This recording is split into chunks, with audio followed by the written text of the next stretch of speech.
más de ellos y poder conocerlos. Yo te pido, Percy, que nos puedas comentar en este caso cuáles son las personalidades que vamos a abordar el día de hoy. Con mucho gusto.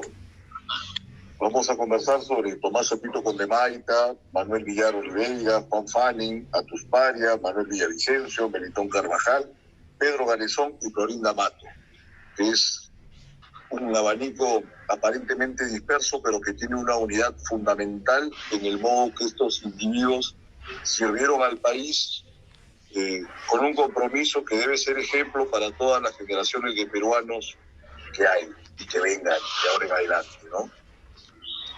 Bien, me corresponde entonces ya participar y debo comentar que ha sido un privilegio poder realizar esta gestión porque enaltece hallar en estos precursores, en estos prohombres y mujeres de nuestro país, como decía, grandes ejemplos de lo que debe ser un buen peruano. Sabemos bien que en el curso del último par de siglos de la juramentación de la independencia se han dado cualquier cantidad de circunstancias que no han acabado de resolverse respecto de lo que es una república, respecto de lo que puede llegar a ser en algún momento una nación en el Perú. Pero nos hemos olvidado de otro montón de cosas. Y dentro de esos olvidos, una cosa bien reprochable es el esfuerzo de estos ciudadanos que, como decía, hicieron de sus vidas un ejemplo para el curso de las generaciones venideras. Ellos nos ofrecen fundamentos para la gran tarea de instituir en algún momento una nación y por eso les honramos con la redacción de estas reseñas. Por ejemplo, uno de los personajes que hemos tomado, Tomás Zapito Condemaita, ella fue una de las lugartenientes de Tupac Amaru y siendo una mujer privilegiada, ¿no?, por su condición de ser descendiente de los incas, en el momento que Tupac Amaru inicia su sublevación, ella dejando inclusive sus deberes en esos tiempos de lo que correspondía a una mujer, ¿no?, el siglo XVIII, de ser madre, sobre todo, dejó de lado todas esas obligaciones por servir a la causa libertaria de Tupac Amaru y como consecuencia de ello fue ajusticiada en la Plaza de las Lágrimas del Cusco con los otros lugartenientes de esta rebelión. Lo interesante, aparte de esto, con Tomás Zapito, es que siendo una mujer tenía un peso militar específico, propio, era una especie de comandante. Y bueno, hay acciones de ella en la defensa del puente de Pilpinto sobre el río Apurímac que son bastante épicas, ¿no?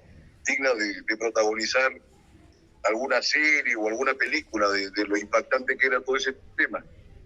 Luego está incluido también Manuel Villar, que llegó a ser contraalmirante, él fue un marino muy abnegado, que sirvió al país durante más de medio siglo. Él empieza a servir en la Marina en la época de la guerra con la Gran Colombia. Eso es más o menos en los años 1820 y tantos. Y pese a estar retirado del servicio activo cuando llega la Guerra del Pacífico, voluntariamente él se presenta y lucha por el país. Además, cosa curiosa, él fue el vencedor de Aptao. Y es evidente que la mayoría de la gente no lo tenemos presente como una figura de esa justa militar. Luego pasamos al escenario posterior a la Guerra del Pacífico con Atusparia, que es acaso el primer luchador social que estuvo en favor de los campesinos, señalando la importancia regional que tuvo, pues él inicia sus acciones en Huaraz, en Ancash, y bueno, como se sabe, Ribeiro quiso escribir una novela sobre él. Al final escribió solo una obra de teatro, pero es significativo que haya conmovido a nuestro gran escritor. Atusparia fue ciertamente un rebelde, pero fue un servidor cabal del pueblo en todo momento y de los intereses del pueblo. Estuvo preso por sus acciones, pero el mariscal Cáceres, cuando asumió la presidencia, tuvo el acierto de darle la libertad. Así que es algo meritorio que reconozcamos la importancia de Atusparia en el devenir del movimiento campesino, que ya luego, en su momento más adelante, podrá detallarlo mucho más el doctor Neira, que es uno de los grandes especialistas en el tema. También hemos comprendido en este trabajo a Juan Fanning, que es uno de los lambayecanos más ilustres de la República, que fue, bueno, hay una famosa calle Miraflorina que tiene su nombre cerca del Arcomar, pero la gente no identifica la gran importancia que tuvo él. Él fue uno de los grandes defensores de la ciudad de Lima cuando se dio la invasión chilena. Pereció, sí, en la batalla de Miraflores. Él tenía 2 columnas a su cargo que se llamaban Guardia Chalaca y Celadores del Callao, y las puso a las órdenes del general Cáceres para realizar la defensa de las líneas Reductos 1 y 2, donde están ahora casualmente los parques reductos de Miraflores, ¿no?